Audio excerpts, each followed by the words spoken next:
Félix-Antoine Tshisekedi Tshilombo, président de la République démocratique du Congo, a mis l'ONU devant ses responsabilités quant à la sécurité internationale lors de son récent discours à l'Assemblée générale des Nations unies. En effet, celui que les Congolais appellent Fachi Béton, bien au-delà de sa diplomatie apparente, est un véritable lion, en quête de la souveraineté d'un pays qui, au fil du temps, est devenu le jardin des grandes puissances. La RDC dispose de la plus coûteuse des missions des Nations unies au monde.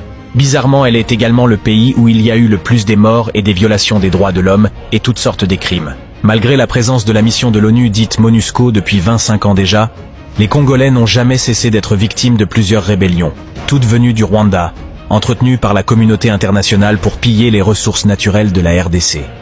Récemment, la population avait marché à Goma contre la MONUSCO, mais rien ne semble avancer.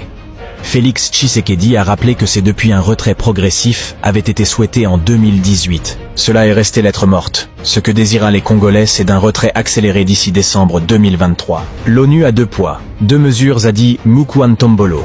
Puisque comment expliquer que des experts de l'ONU ont identifié des personnes liées aux tueries à l'est de la RDC, mais que le Conseil de sécurité reste muet à ce sujet? Au regard des récentes tensions entre la population et la MONUSCO, le retrait accéléré est l'idéal pour permettre que le Congo puisse expérimenter d'autres pistes pour sécuriser son territoire.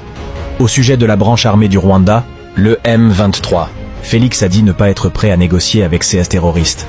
Signalons par ailleurs que la revendication principale de ce mouvement rebelle rwandais est la balkanisation de l'Est de la RDC. Chers combattants de la liberté, like, abonne-toi et partage.